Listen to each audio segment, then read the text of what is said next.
శ్రీగురుభ్యో నమ. హరి ఓం. శ్రీ మహాగణాధిపతయే నమ. శ్రీ మహాసరస్వత్యై నమ. శ్రీగురుభ్యో నమ. హరి ఓం.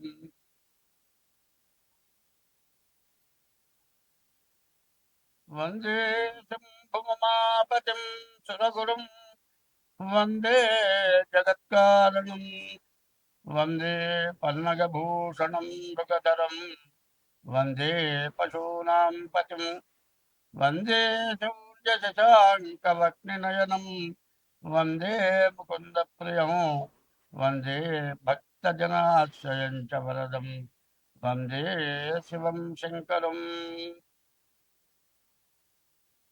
అసలైన విషయం చెప్పుకోవాలి. విష్ణుమూర్తి ఏమో సర్పం మీద పడుకున్నాడు. శివుడేమో సర్పాన్ని ఒక ఆభరణంగా ధరించాడు. మరి బ్రహ్మ విష్ణు మహేశ్వరులు దేవతలు వాళ్ళు సర్పాన్ని ఎంత గౌరవించారు. ఆయనేమో ఆభరణంగా ధరించా, ఆయనేమో చెయ్యలాగా ధరించారు. మరి ఆ సర్పానికి ఎంత విలువ ఉంటే వాళ్ళు ఎట్లా చేశారు. మనమంతా కూడా ఈ సర్పాన్ని భయపడి దాన్ని చంపి దానివల్ల కాలసర్ప దోషాలు, కుజ దోషాలు ఇటువంటివి వచ్చి మనం అందరం బాధపడుతున్నాం. సర్పాన్ని చూస్తే మనకు భయం ఎక్కువ.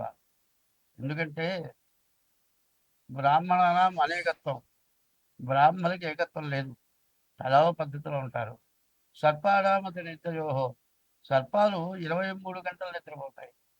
1 గంటలో వచ్చి ఆహారం వెతుక్కొని తిని వెళ్ళి పడుకోవాలి. ఈ లోపల ఎవరినో అడ్డం వచ్చామనుకో పక్కకి తప్పించుకొని వెళ్ళిపోవటానికే చూస్తాయి. కానీ మనం ఏదైనా కొడదామనే పరిస్థితి వస్తే అప్పుడు కాటేస్తాయి. సర్పం స్వయంగా ఒకరిని కాటేయాలి, చంపాలనే ఉద్దేశం సర్పానికి ఎప్పుడూ లేదు. నేను అనుభవంగా చూశా. సర్పం కనపడగానే 2 చేతులు ఎత్తి దండం పెట్టి, కళ్ళు మూసుకొని దండం పెట్టి కళ్ళు తెరిచి చూసేటప్పటికల్లా సర్పం లేదు, వెళ్ళిపోయింది. అది మాయమైపోయిందో ఎట్లా పోయిందో అది దేవుడికే తెలియాలి. అంటే దాని దగ్గర మాయమైపోయే శక్తి కూడా ఉన్నదేమో అనుకుంటా. నాకు 2-3 సార్లు అట్లా జరిగింది. మరి ఆ సర్పం దేవతా సర్పాలు. సర్పాలు దేవుడి దగ్గర ఎప్పుడు ఉంటాయి. ఎవరైనా సరే పుణ్యం సంపాదించుకుంటే నీలో ఐక్యం చేసుకో, లేకపోతే నీ దగ్గర నుండి నిన్ను పూజించేట్టుగా చేసుకో అని కోరుకుంటారు. అట్లాంటి దైవాన్ని దగ్గర ఉండేటువంటి కోరిక సర్పాలు కోరుకొని పూర్వపుణ్యం చేసుకోబట్టి అవి అట్లా ఉన్నాయి. ఎప్పుడు కూడా ధనం దగ్గర కూడా సర్పాలు ఉంటాయి. దేవుడికి ఒక ధనం పెట్టామనుకోండి, ఆ ధనం దగ్గర సర్పం ఉంటుంది. అట్లాగే ఎవరైనా డబ్బులు దాచిపెట్టారనుకోండి, ఒకప్పుడు బ్యాంకులు లేవు, దొంగలు వచ్చి దోచుకుపోయేవాళ్ళు, భూమిలో పాత పెట్టేవాళ్ళు. అటువంటి ధనం భూమిలో ఉన్న ధనం దగ్గర కూడా బాగుంటుంది. ఎవరైతే దాని అధికారులో దాన్ని తినేవాళ్ళో వాళ్ళు వచ్చి తీస్తే కానీ పక్కన తప్పుకోదు. ఇది నరసరావుపేటలో మా తాతగారి టైంలో జరిగింది. ఒక పెద్ద గంగాళ నిండా బంగారపు కాసులు ఉన్నాయి. కాసులుంటే అప్పుడే 3 తరాలు అయిందిట. ఎవరు అక్కడ పోగానే బస్సును పాములు వేస్తుంది. దాన్ని వదిలిపెట్టి 3 తరాలు వాళ్ళు ఉంచుకున్నారు. 4వ తరంలో చిన్నపిల్లాడు, వాడు పోయి అక్కడ పోయి డబ్బులు తీసుకుంటే పక్కకి తప్పుకుండేట. వాడు జేబులో వేసుకొని పోయి స్కూల్లో చదువుకుంటూ బయట పిల్లలు కొనుక్కుంటారు, జీడీలు పప్పు చెక్క ఇట్లాంటివి అమ్ముతారే, వాళ్ళకి కాసులు ఇచ్చి కొనుక్కునేవాళ్ళు. వాళ్ళు ఆనందంగా కాసులు కాజేసేవాళ్ళు. ఓ రోజు వాడు చొక్కా అది ఉతుకుతుంటే ఒక కాసు బయట పడదుగా. అదే నీకు ఎక్కడి నుంచి వచ్చింది అంటే దాంట్లో నుంచి తీసుకున్నాను. అమ్మ పాము కలుస్తుందంటే కరవదు చూడు నేను చెప్తాను పోయి తెచ్చాడు. దాని జోలి రాదా. అప్పుడు వాళ్ళంతా ఆ బంగారం అంతా పంచుకున్నారు. అట్లాగే దైవం ఎంత గొప్పవాడో అట్లాగే సర్పం కూడా అంత విశేషమైన గొప్పది. ఎట్లా అంటే మనిషి చచ్చిపోకుండా, ప్రాణం పోకుండా ఎన్నాళ్ళు గుట్టగుట్టలాడుతూ మంచంలో ఉండిపోయి నోట్లో పోస్తే గుట్టకేస్తాడు. ఇది కూడా మంచంలో పోస్తూ ఉంటాడు. అటువంటి వాడికి పాము విషం పెడతారు మందుగా, అది పెడితే బతుకుతాడు. అట్లా చాలా జరుగుతున్నాయి. ఇప్పుడు చూడండి, ఎయిడ్స్ వ్యాధికి వచ్చేప్పటికల్లా పాము విషమే ఎయిడ్స్ వ్యాధికి వాడుతున్నారు. ఇది కూడా కాకుండా ఈ తేలు మందు కొన్ని వ్యాధులు వచ్చినాయి. ఏది కుష్ఠరోగం లాంటి వ్యాధులు, అటువంటి వాటికి తేలు మందు వాడుతున్నారు.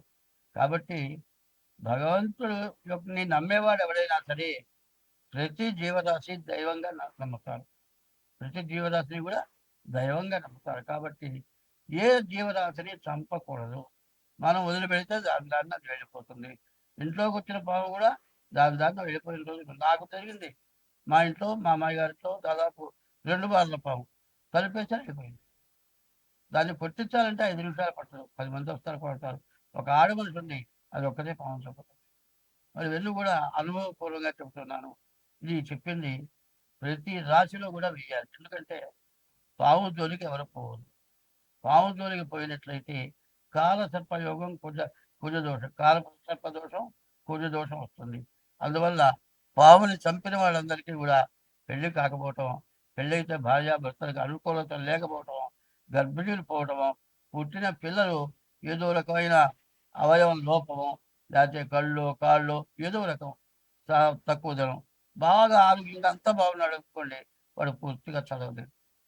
అట్లా ఏదో రకమైన ఆ పావును చంపిన ఆ పాము శాపం తగిలి ఆ పాము వల్ల చాలామంది ఇబ్బంది పడుతున్నారు. కాబట్టి దీన్ని అందరికీ తెలియపరచాలి అనే ఉద్దేశంతో ముందుగా ఇది చెబుతూ ఉన్నాను. ఇది ప్రతి రాశికి కూడా జత చేయమని మరి కమిటీ మీ టీవీ వాళ్ళని కోరుతూ ఉన్నా. 2025 సంవత్సరం ఏంది 50 అయిపోయింది సారి చెప్పి చూపుతే ఒకసారి 2026 సంవత్సరం మరి మీన రాశి 12వ రాశి. 2026 సంవత్సరం మే నెల 12వ రాశి మీనరాశి. ఈ మీనరాశిని దేవుడు కూడా బాగు చేస్తాడని నమ్మకం లేదు. గోచారదృష్టి అంత చెడుగా ఉంది. శుక్రుడు ఒక్కరు తప్పితే ఏ గ్రహం బాగా నేనేం చెప్పడానికి అవకాశం లేదు. ఎట్లా ఉందంటే అసలే పూర్తిగా అది ఎగురుతుంది, అందరినీ వదిలిస్తుంది. దానికి సారాయి పూసేట, సారాయి తగిలింది, నీరు గొప్పకి నిప్పంటించేట. ఇక ఎట్లా ఉంటుంది? ఇక దేశమే ఆ ఊరే నాశనం చేస్తుంది. ఈ జాతకం ఈ రాశి అంతా కష్టదశగా ఉంది. చేయాలని చేయడం కాదు, మనిషి కొంచెం కోపం ఎక్కువ, అలవాటు ఎక్కువ, అలవాటు ఉంది. అలవాటు ఉన్న వాడికి తగినవన్నీ వస్తాయి. దరకాడితే కష్టదశలో చెడు అలవాట్లు ఎన్ని ఉన్నాయో అన్నీ వస్తాయి. ఏది రాకుండా పోతే అన్నీ పీక్కొని తింటాయి. అన్నీ పీక్కొని తిని ఇల్లు లేదు, పెళ్ళాలు లేదు, పిల్లలు లేదు. ఒక్కొక్కసారి దూరం ఆడేవాడు ఉంటాడు. వాడు అరే మీ నాన్న పోయినట్టంటే ఇంకేగా తీసుకొచ్చే చూస్తారే అన్నట్ట. అంటే తండ్రి శవాన్ని కూడా చూడటానికి బుద్ధి పుట్టదు. మరి దూరం అంత బాధ పెడుతుంది. నాశనం, మనిషిని సర్వనాశనం చేయడానికి దూతం వ్యభిచారం. ఈ రెండింటిని మించి ఇంకోటేది లేదు. ఈ రెండింటి వల్ల ఏమొస్తుందంటే చెప్పుకోలేని రోగాలన్నీ వస్తాయి. ఈ వ్యభిచారంతో కనపడ్డ స్త్రీతో వ్యభిచారం చేసిన వాడు చివరిగా వాడికి వచ్చే రోగాలు మామూలు రోగాలు. ఇక వాళ్ళు తాకితే కూడా రోగాలు అనుకుంటాయి వస్తుంది. అంత ఘోరమైన పరిస్థితులు మీకు వస్తాయని నేను చెబుతున్నా. ఈ గ్రహస్థితి ఇట్లా ఉన్నప్పుడు ఇన్ని రకాల బాధలు వస్తాయి. కాబట్టి మీరు తప్పనిసరిగా డేట్ ఆఫ్ బర్త్ ద్వారా మీ జాతకాన్ని చూపించుకోవడం చాలా అవసరం. ఈ ఒక్క సంవత్సరం మీరు తప్పించుకున్నారంటే మిమ్మల్ని చెడగొట్టేవాడు ఎవరు ఉంటారు?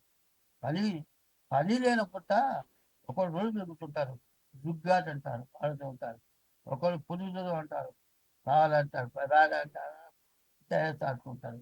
ఏమిటా పని లేదు, ఏదిరా ఎందుకు పని దొరకట్లేదు, ఏమంటా ఏదో కాలం చెప్పాలి.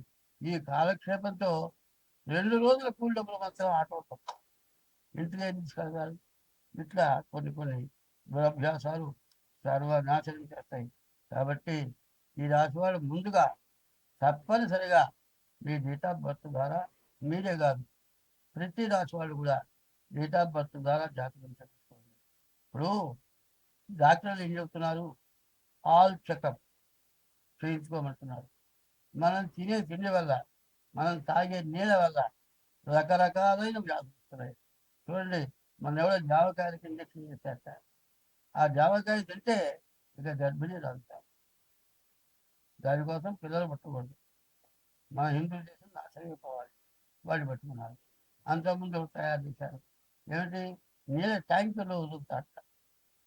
మరి ఇదివరకు ఈ దొంగలుండేవాళ్ళు. ఆ దొంగలు ఒక విషపు వాయువు ఉండేదట. ఏదో అట్లా నోట్లో వేసుకుంటే తగిలితే చాలు, సూట్‌తో ఆ మందు తగిలితే చాలు, తగిలినటువంటి చచ్చిపోతారు. దానికంటే విపరీతమైన విషంట. ఇట్లాంటి పరిస్థితులు మనకొస్తున్నాయి. ప్రతి పండు కొందామంటే పండుకి మందు పెట్టి పండిస్తున్నారు. ఆ మందు వల్ల పండిన కాయ తింటే రకరకాలైన వ్యాధులు వస్తున్నాయి. ఎందుకంటే ప్రతి వాడు కూడా నేను చెప్పబోయేది ఏమాత్రం బాగాలేదు అని అనుమానం వస్తే వెంటనే రక్త పరీక్ష. డబ్బులు ఖర్చు కాదు. మనం బతికి బాగుండాలంటే ముందు సరైన మంచి డాక్టర్ని నిర్ణయం తీసుకోవాలి. వెళితే మన డబ్బులు మననే తింటాం కాదు, మనీ బాగు చేయాలి. అట్లాంటి డాక్టర్ని చూసుకొని ఎప్పటికప్పుడు పరీక్ష చేయించుకోవడం చాలా అవసరం. దేశ విదేశాలను కూడా కొన్ని దేశాలు ప్రపంచం మొత్తం మేమే పరిపాలించాలి. ఏ పార్టీ ఉండకూడదు, మరి ఏ దేశస్తులు ఉండకూడదు, అంతా మా వాళ్ళే ఉండాలి, మేమే పరిపాలించాలి. ఈ స్వార్థంతో జనాన్ని ఇబ్బంది పెడుతున్నారు. కానీ దానివల్ల వాళ్ళు కూడా చాలా నష్టపోతున్నారు. అది తెలుసుకోవట్లే. లాభం అనుకుంటేటప్పుడు చేసే తప్పుల వల్ల కూడా చాలా నష్టం జరుగుతుంది. ఇట్లాంటి నష్టాల వల్ల ప్రజలు చాలా బాధపడుతున్నారు. అందులో ఇప్పుడు జరిగిన యుద్ధం, ఉక్రెయిన్ యుద్ధం, రష్యా ఏది గెలుస్తుందో తెలియదు. చివరికి రాజీపడ్డా అంటారు. ఇప్పుడు ఇరాన్, మరి ఇటు ఈ దేశం, 2 దేశాలు ఉంటాయి. ఇట్లాంటి వాటి వల్ల ఎంతో నాశనం, ఎంతో దండగ వస్తుంది. బాధపడుతున్నారు.